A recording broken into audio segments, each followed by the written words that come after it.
Thank you, Jason. And I think there's really no better way to kick off the third and final day of the DoD Cloud Exchange than with the Navy panel that we have with us today for our first keynote conversation. And if you've been watching the discussions that we've been having for the first 2 days of this event, hopefully what started to come through is that after 10 years or so of talking about cloud, DoD really is at a point where the IT leadership across the services really can say that they're taking advantage of all the good stuff that cloud has to offer, and not just lifting and shifting applications into new hosting environments, but actually building applications in a cloud native fashion and actually using concepts like zero trust and DevSecOps instead of just talking about them in conferences like this. So to get started on and kind of talk about that whole cloud journey that the Navy's been on and where things are headed, we have three guests with us today. Andrew Tash is the Technical Director for PEO Digital and Enterprise Services. Travis Methvin is the Portfolio Lead for the Cloud Service Management Office in PEO Digital. And Kevin Allen is the Program Manager for Enterprise Systems and Services. That program office is part of brand new PEO for Manpower, Logistics, and Business Solutions. Thank you all for doing this. I really appreciate you taking the time. And Andrew, I think let's start with you. If you can put maybe a little more color and detail on that sort of journey that I just referenced to set the scene for us. I think it is fair to say, and you'll correct me if I've got the dates wrong here, but maybe 5-6 years ago, biggest thing the Navy was doing in the cloud was moving public websites and some other things into IL2 infrastructure environments. You're now at the point where the Navy has done what I think is still the biggest ERP migration to the cloud in the world. You're doing cloud native development on another big business system that Kevin owns and that we'll talk about. But, big picture, how has the Navy's thinking about cloud changed in these last several years?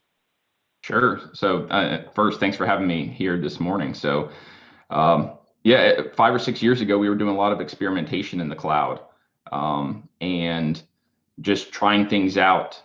There was a lot of skepticism. We had a lot of security things to go through, a lot of culture change to look at. Getting people to just understand the technology was a big hurdle several years ago, and we have drastically overcome that. And we started experimentation with things like Office 365, as you mentioned, with public websites to start to lay the foundation. And that triggered our old office, PEO EIS, now PEO Digital, to stand up the brokerage. And that's what Travis, his office has done a lot there to start to lay out the policy to standardize what we're doing. A couple of years ago, prior, as you mentioned, the Navy ERP move, we had a lot to do with our network. We were organized in our enterprise network to be an intranet, right? We were using late 90s technology to consume services within the Navy. And the shift to cloud, we weren't ready for that. And so we have had to re-architect our network to be internet-based as opposed to intranet-based. And Navy ERP was the driving factor behind that. We had to do a lot to make sure we had bandwidth and routing correctly. And we've done a lot to continue to expand our cloud connectivity at all of our major sites, which we have now achieved. And we are now to a point where we can get to velocity migrations for our Office 365 suite and kind of pave that highway to get all of our applications to the cloud as well. You mentioned skepticism in those earlier days. Talk a bit more about where that skepticism came from, why people were skeptical, and how you overcame it. Sure. So even myself, I was skeptical when I was looking at things. Some of the early cloud offerings required things like trust relationships between our directories. And those are things that we just weren't going to allow.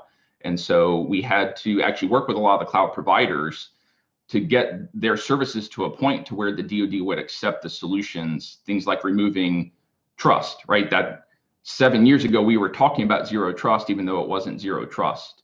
And so that was one thing, but then also looking at, how do you really decouple the infrastructure from the services? How do you trust somebody else to manage the fabric for you, and you can trust what's happening on top of that? So a lot of that was gone. FedRAMP was part of that.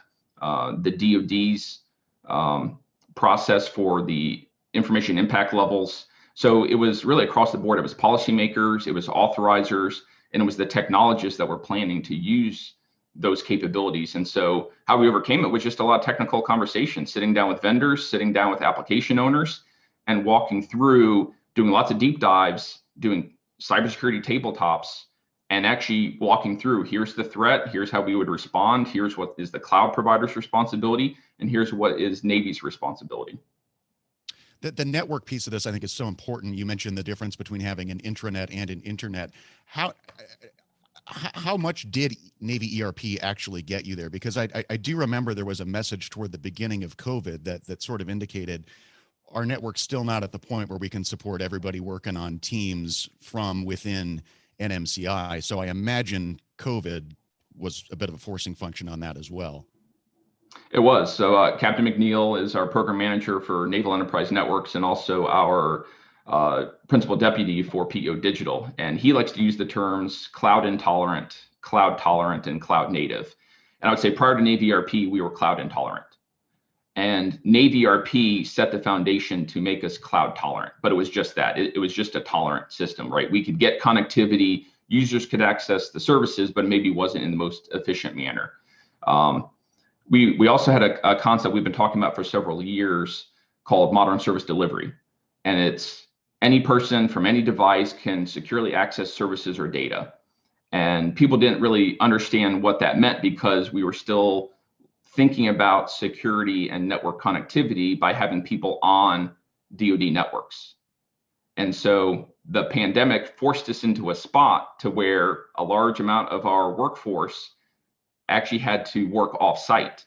So we had laid the foundation of what it would look like to not rely on the DoD network. So we had a lot of that in place. And so when the pandemic hit us, the Navy was actually positioned very well to pivot and allow connectivity from off-prem.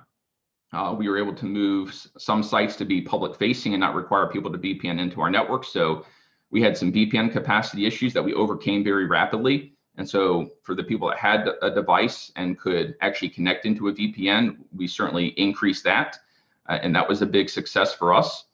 But we're still trying to pivot away from the reliance on VPN and being on DoD networks. And the biggest area where we're doing that is within our Microsoft 365 endeavor, where we're working with DoD CIO. I think that the entire 365 effort around Teams, mainly around the collaboration virtual environment CVR, showed the DoD what it looks like to not rely on the DoD network and started to paint that picture. And we started doing a lot of experimentation with US Cybercom, with DoD CIO, and we went through that skepticism process and we went through the detail of what it looks like to operate in that fashion long term. And we're right at the point where we're going to make this pivot off of CVR as a temporary solution into this end state of a fully compliant DoD environment that allows us to leverage commercial bandwidth directly from the internet and reduce that reliance and the impact to overburden our network. Yeah, what's your sense of the overall, back to your skepticism point, the overall impact that forcing people to work from home on things like CVR has had on that skepticism, not just when it comes to things like telework specifically, but with cloud adoption more generally? Yeah, that's a great point. So Mr. Weiss, Don CIO, had a vision last year before the pandemic when he first came on board that talked about building the network, then moving to cloud and modernizing and innovating. And the pandemic forced us to switch those first two things. He calls it a shift left on cloud. And we are now moving more applications to the cloud, consuming SaaS offerings, and looking at where we can take advantage of cloud native security and that direct internet access methodology. How much of, you mentioned zero trust wasn't really zero trust 6-7 years ago. How real is it now? We think it's real. We talked a lot about reference architecture. The names are different. Forrester, Gartner, all these different firms have different ways of calling it, but it's the same concepts. There's still a lot of product companies that sell zero trust, but it's really just pieces and parts. And so really it's just all about data security and identity. And we've been able to achieve that and get out of the reference architecture and kind of the concept we did a lot of experimentation this past summer, and we actually believe that we've achieved our first real zero trust implementation within the Microsoft 365 suite, not just the Office products that people think about, but it's the security services out of Azure, and it's the endpoint security that creates a holistic platform that allows us to interrogate all parts and have control over sessions and be able to label data appropriately and get to that true zero trust state where we're focused on the identity and we're focused on the data. And how does a concept like zero trust work when you've still got 1 foot in the cloud environment and 1 foot in the legacy environment? I imagine it's hard to wrap those zero trust services around that older stuff that was designed for that intranet that you talked about. How are you wrestling through some of those challenges? Yeah, that's a great question. We have a large portfolio and a lot of legacy services. And so we look at the investment into what we're doing with Microsoft and Azure.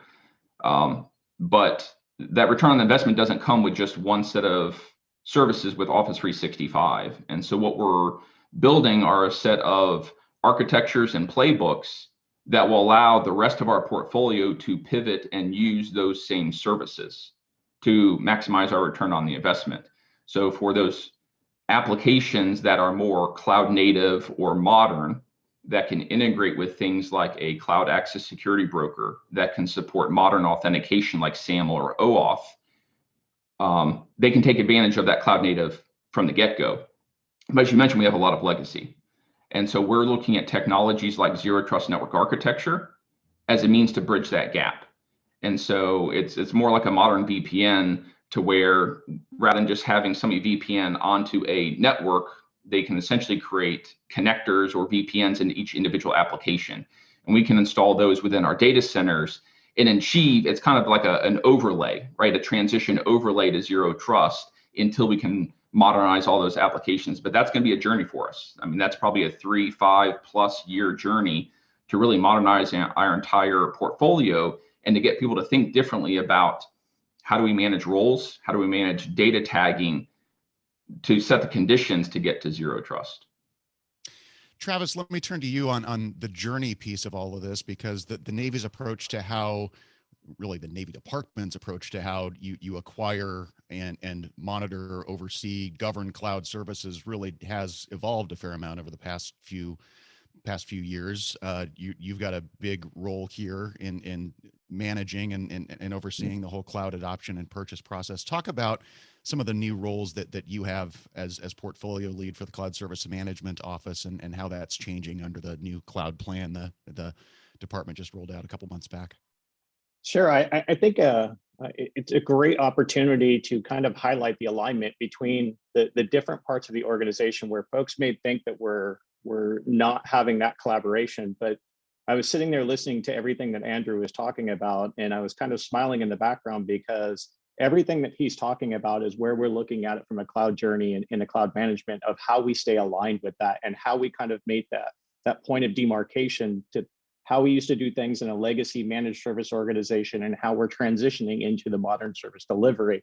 And so sometimes I think from an acquisition sense, it's the less sexy part of talking about transition in sense of how we do contracts, how we do legal, how we do costing and billing that gets lost. But CBR was a great enabler of that in getting folks comfortable of having to rapidly adopt of how we do costing, how we do acquisitions. And that includes other competencies that are not in the technical realm. So the lawyers, the contract officers, the finance people are all having to come up to speed of how modern service delivery happens with commercial cloud companies, looking at how we redefine what happens in the T's and C's and how we actually apply those into creating this chargeback model or a fee for service structure to support modern cloud service delivery. This also, I mean, Andrew talked about some of the skepticism. I was the first part of some of the early initial contracts, the Solstice contract, some of the early cloud contracts that we executed. And it's just been a growing period over the last 5 to 6 years to actually get us to the ability to move money and acquire services rapidly with support of what we're doing in PEO Digital with folks like Chris Pratt and PMW 290 in the enterprise, CETA efforts and the ESL agreements that we have with commercial service providers today that help minimize that burden to get us to commercial cloud services and acquiring those commercial cloud services. So a big piece of what we're doing in the Cloud Services Management Office is really using this opportunity to pivot from the legacy mindset and start driving to these modern service principles, whether it be zero trust, whether it be ICAM solutions, and looking at how we do global identity. And I highlighted those three because that's not just a PEO digital. Andrew highlighted a little bit, but this is collaboration with the DoD, CCPO, and the DISN world that we're trying to really create those opportunities that we're all marching in the same direction and have that same collaborative communication about these opportunities.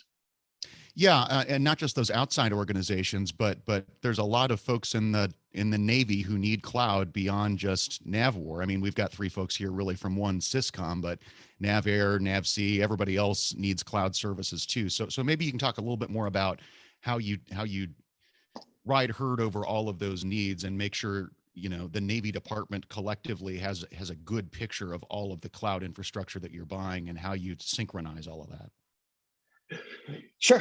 So a big piece of what we're doing is that in that modern service delivery is leveraging ServiceNow and leveraging our digital marketplace to work within the cloud brokers that we have today. So folks like NavAir, Jack Summers, and Damon Harding have done a great job of looking at their portfolio, supporting things like ERP especially. But it has taken a little bit to get away from a decentralized and refocus how we're getting that information. So we've done a few RPA efforts to really get at the legacy problem and working with Jupyter of how we collect that data of where we're at with legacy cloud and how we track that. We did that as a point to say, where can we start moving away from that legacy methodology for how we're doing contracts, how we're deploying that.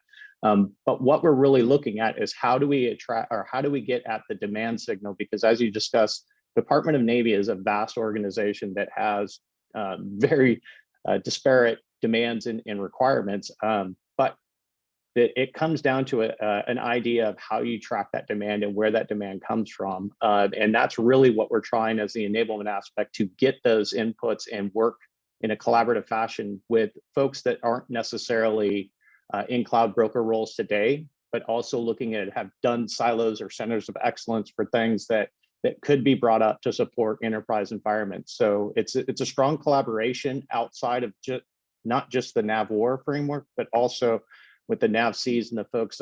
Forge is a great example, and folks in NavSea in the shipbuilding industry of how we can start to create those demand signals to make sure that our contracts and our delivery of service management is meeting the mark for what they need today. To stick with the unsexy acquisition parts of this for just a minute, I mean, you mentioned that you had a legacy methodology for buying cloud. Can you say a little bit more about what that was and how you've evolved that to where it is today, and what is it today? So a big part of it is looking at it. We did the data analytics on looking at where and how we were buying commercial cloud. I think one of the great things that we noticed was we had several hundred quote unquote cloud contracts that were buying very similar demands and very similar things. And it came down to where were we attacking the CSPs and how were we getting at those cloud contracts? That was a big data-driven decision moment where we started looking at and saying, hey, we have at a macro level, we have some common requirements in the sense of getting at an Amazon, getting at a Microsoft. So one of the things that we did is created that partnership with PMW 290, who is responsible for the enterprise service agreements for all of DoD, and started looking at what they had available and what contracts were available, and tied that back into the acquisition delivery process. Because again, that's highlighting better buying power. This is creating the opportunity to do asset management and tracking at scale that we could identify where these commercial clouds are going. I'd also say that a big piece of this is getting at what Flank Speed is doing, is creating that naval environment that we'll be able to use as tracking where the Navy workloads go, as it's something that's already accredited, defended, and has the zero trust principles that helps bring this at scale. Yeah, this is the first time Flank Speed has come up in the conversation. Somebody want to just say a word about what Flank Speed is and how the department's using it? Sure. This is Andrew. So Operation Flank Speed, we wanted to do a little bit of rebranding. We've had some starts and stops around Office 365 adoption. And we looked at CVR going away. We looked at the need to have better data security.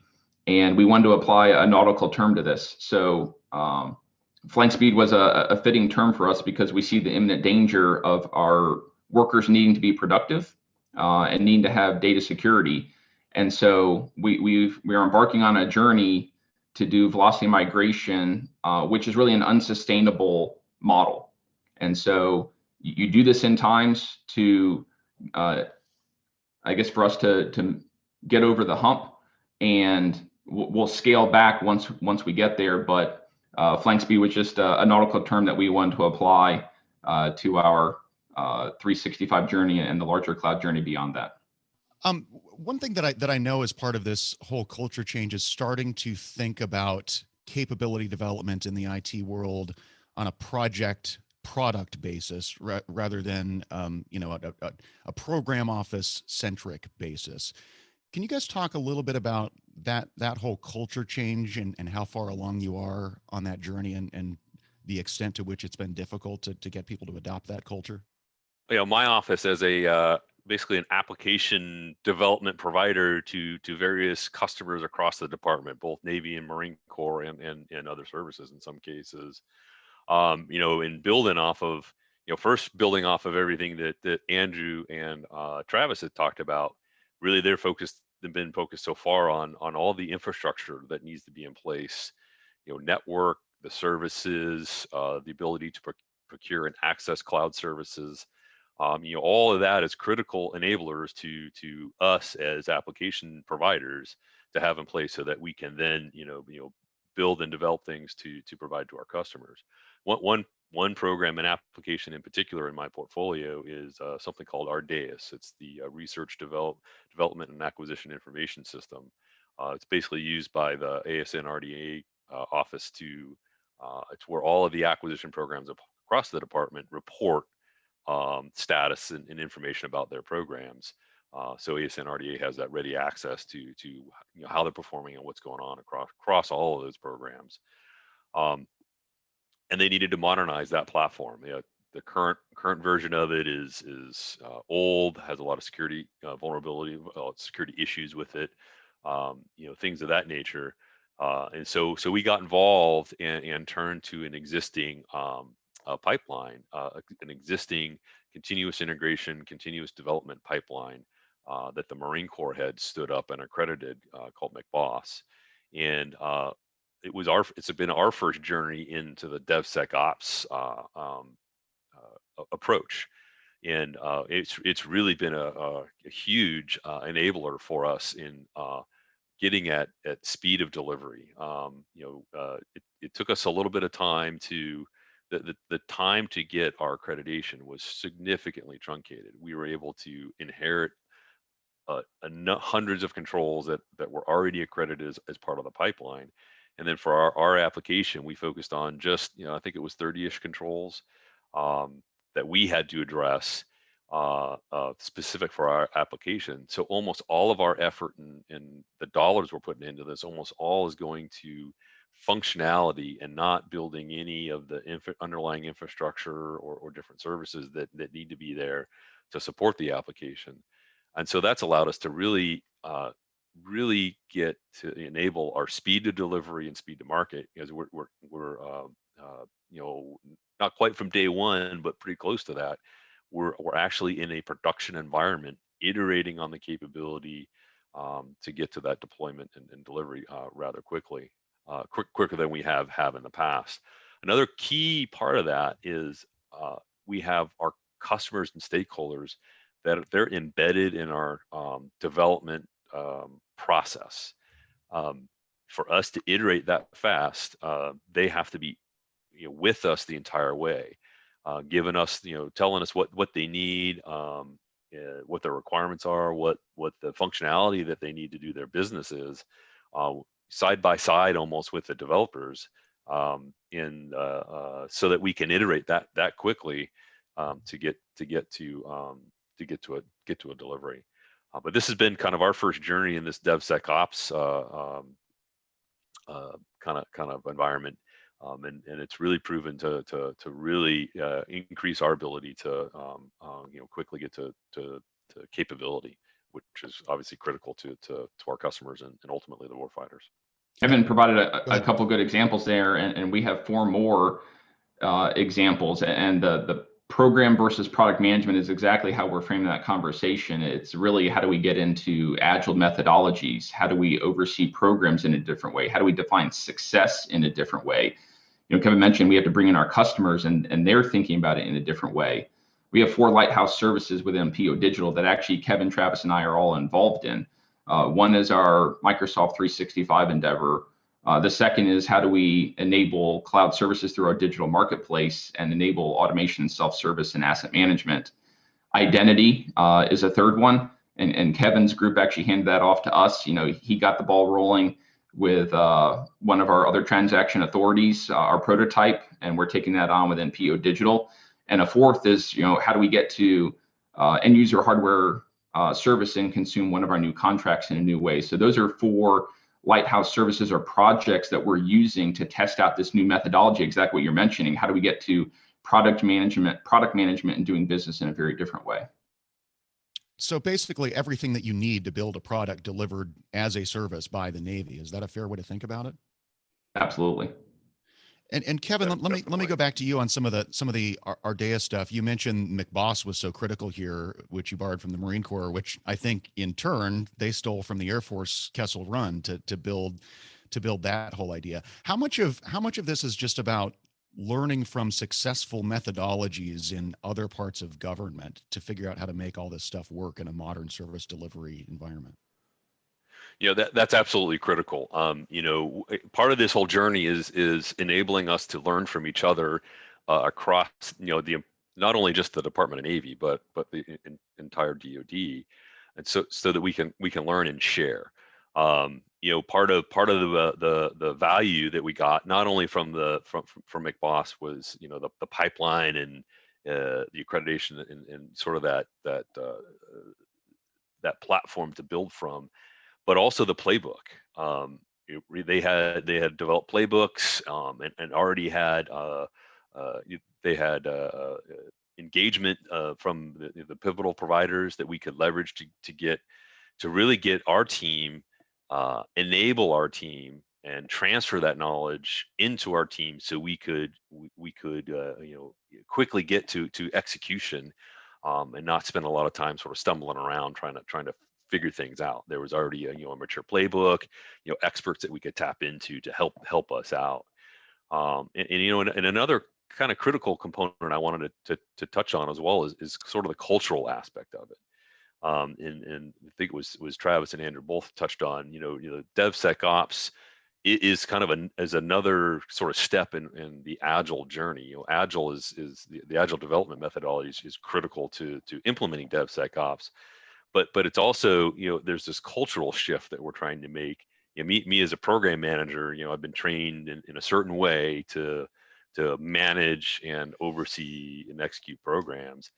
And for me, a little bit in our days, I've had to relearn how to do that and sort of take some of the governors that we're used to off, which makes us in the DoD a little uncomfortable. But it's critical to just getting the right people together, giving them the tools, and just telling them to go. And it's amazing what they can accomplish in very, very fast, very, very quickly. So it's been kind of fun to watch. But all that's critical. It's the culture, and learning is a big part of it. We're really trying to how do we connect to different parts of the big organization so we learn and don't have to relearn. We just take those lessons and engage with those SMEs so that we can learn from that and then move the ball further down the court, and not have to continuously relearn things. And Kevin, on Ardea specifically, as I understand it, this was a tech refresh of what I think you could properly call a legacy system. You probably could have just lifted and shifted into the cloud and done some incremental updates along the way. What made Ardeas a good candidate as this first experiment in a DevSecOps methodology and building in a cloud native fashion? Why was this the one? You know, for at least for us, in our office, you know, it was a good candidate. It's not. I wouldn't say it's a highly complex system. It's certainly not like a Navy ERP that is just a very large, you know, requirement, complicated system. You know, it not as complex in terms of all the functionality that it needed to do. So it was a perfect opportunity for us to enter into this DevSecOps foray, you know, and not just do a, you know, what we've traditionally done is exactly what you said. We would do a maybe a lift and shift and some incremental modernization, but rather than basically a whole new you know, modernization approach, which we're doing in you know, we're able to do very fast, so we don't have this long drawn out development cycle that, you know, when it gets long and drawn out like that, creates problems in maintaining that legacy system, like you're mentioning, that then drives some different approaches with the lift and shifts and stuff to try to maintain that legacy environment. But that's kind of why it lended itself, you know, our days in particular lended itself for us to go down this path. Andrew and Kevin, you both talked about the importance of getting customers and stakeholders brought into, you know, inside your software development lifecycle. It's probably new for the customers too, who aren't used to playing that role. Has there been some cultural adaptation needed on their part, or are they just jumping in both feet forward and excited to be asked? I'll take that one first. I think they're excited. For us, for what we're doing kind of on the infrastructure side, is more Fleet Cyber is our customer. And people don't necessarily think of them as the end customer, but we have to make sure that we're developing services that can be secured, operate, and defended. And so we've created a joint team with Fleet Cyber in our Operation Flank Speed, and they're loving it. We're giving our junior officers and our petty officers access to tools and training that they've never had before, and they are flourishing. It is amazing to see when you bring them in and give them opportunity on what they can do. I mean, we just gave them a little bit of runway, and they just took it, and they were able to train themselves in 2 to 3 months, and they are fully operating and defending our cloud in a way that we never have before, and it really is amazing to see. Yeah, to piggyback back off that, Andrew, I would say it's a little bit of it depends. In our days' case, our functional sponsor, the DASN Acquisition Policy and Budget Office, they were already on board when we first got engaged with this particular project. They wanted DevSecOps, they wanted modern approaches, and so it was, you know, that probably, you know, back to the other discussion of why it made sense, that they were already wanting to go down that path, and so it was that enabled us to implement this much easier. They wanted to get engaged and understood that methodology that they had to. We have other programs where it's a little bit more, you know, you got to overcome that cultural inertia, you know, of the sort of the legacy mindset of, yeah, hey, I gave you my requirements. Come back when you've got this thing built and ready for me to test it. And that's not the modern delivery, not the, you know, the modern delivery software services model that we're implementing. We got to get them right in with us. So that takes a little bit more training, a little bit more, you know, effort to overcome some of those cultural barriers. But part of helping us overcome those cultural barriers is showing them examples of things like our days, where, hey, look, by doing this, here's the results you're going to achieve. And putting it back to them in terms of, hey, by making this investment of your SMEs embedding themselves within the development teams, the benefit for you is you get what you need, you get exactly what you need, and you get it much faster. Only because I like to talk about the non-sexy aspect of DevSecOps. They're talking about the cultural change and the thing. I think what's a huge enabler these days in talking about the CI/CD pipelines is the fact that I think the engineering and the technology community has been there for a long while. What you're starting to see is the people getting comfortable in leadership positions and acquisition roles of understanding how success is measured in this. And I know that Kevin and Andrew talked a little bit about this before, but again, when programs are judged previously, there is a big time frame of the acquisition process and how long you have those milestone decisions. What this is really driving is a cultural change of how leadership and people and folks in the Pentagon are starting to evaluate success in programs in little incremental chunks, which I think is hugely important. You mentioned Kessel Run, they got to experience that very early on. In the Navy, this is now our first opportunity to start seeing these successes and being able to measure these programs in incremental MVP chunks, which really gets us to the Agile mindset of how we're moving forward. And it's not just about technology, it's about the business process as well. Travis, let me pick up on that a little bit, because we've not talked about the sort of bureaucratic hurdles that might have existed to getting toward DevSecOps and modern service delivery and cloud before. What does that look like within the Dawn, getting folks in the Pentagon kind of trained to think about oversight and management and budgeting in different ways, as you said, in smaller chunks? I think the big thing is creating that culture of visibility and changing the mindset of how we execute our program offices. A big thing that we've done when I was in PMW 270 is we went to an Agile program management. And the big piece of that was using a scaled Agile framework, using Kanban boards, and using automated dashboards to deliver our product and our message.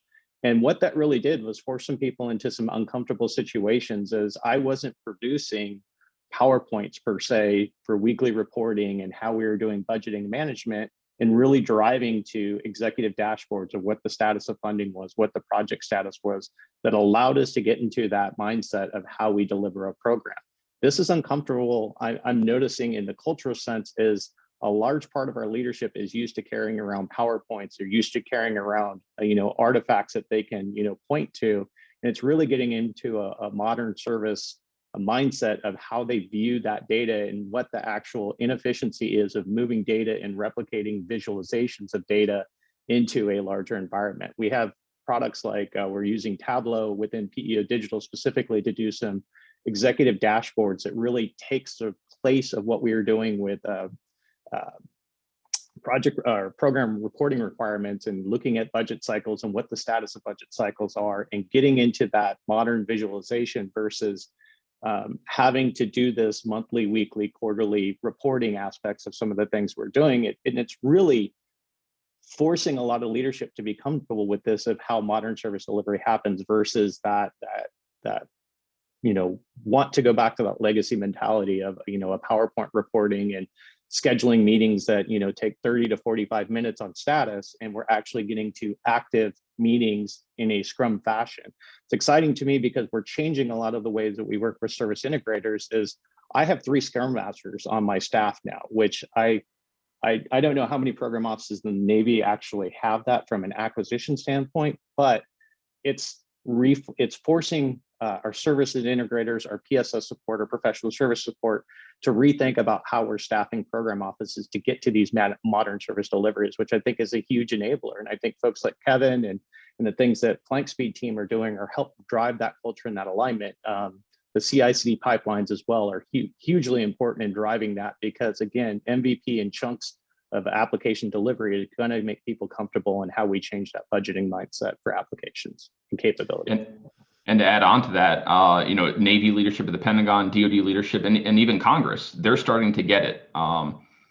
We're starting to see pilots and policy changes getting away from line items for specific programs, and the concept of portfolio management that allows us to kind of change within the PPBE cycle, that we can pivot faster as requirements and priorities change.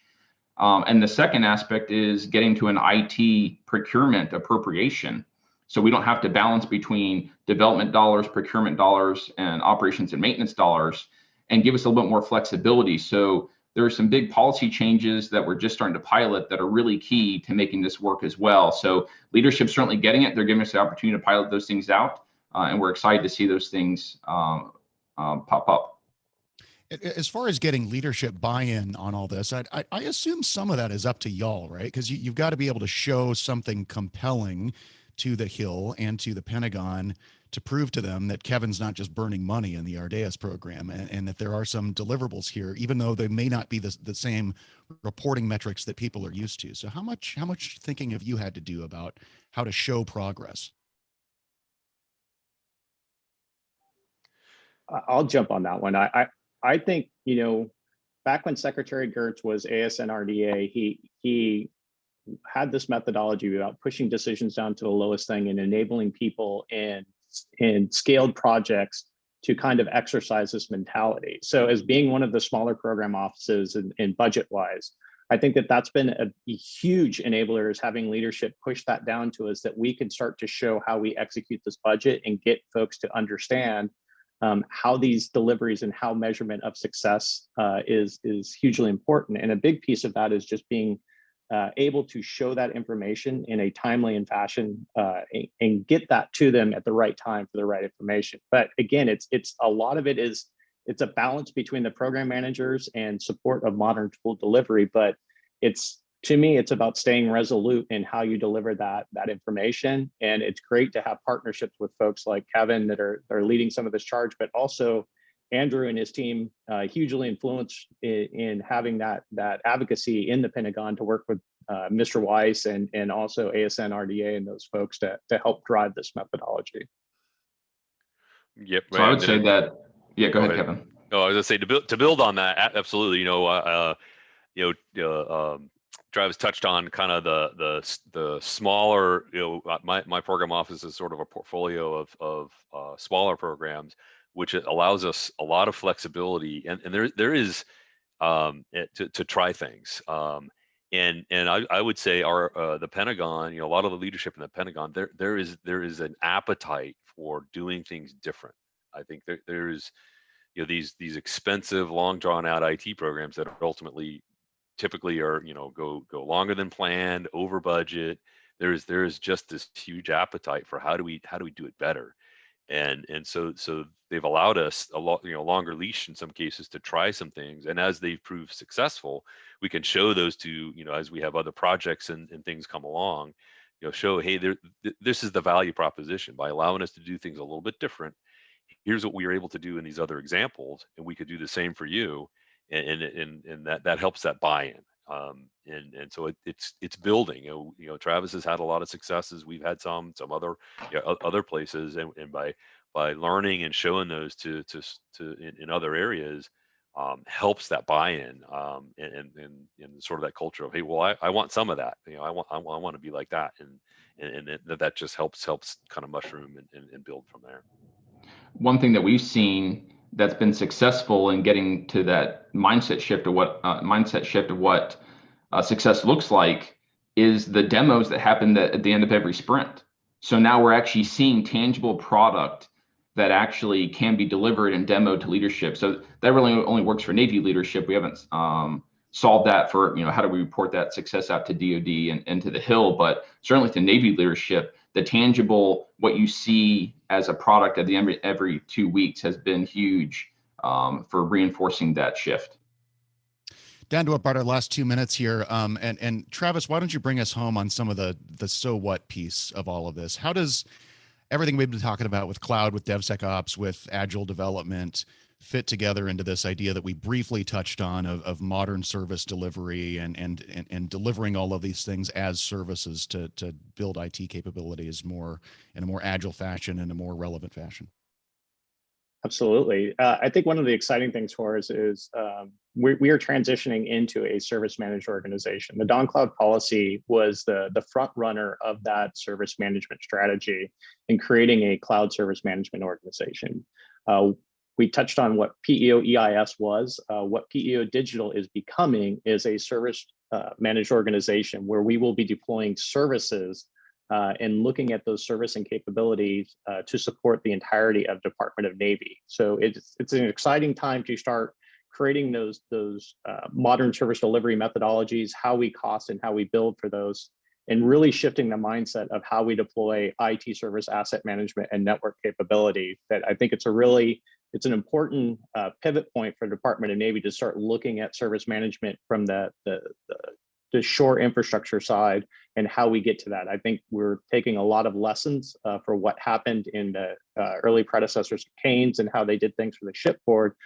But when you start to take it from the shore side, it's a really it's a daunting task. But I think that this organization is poised to set this up and create those opportunities that folks will start to see that capability deployed in the very near future. To the governance behind that, you should.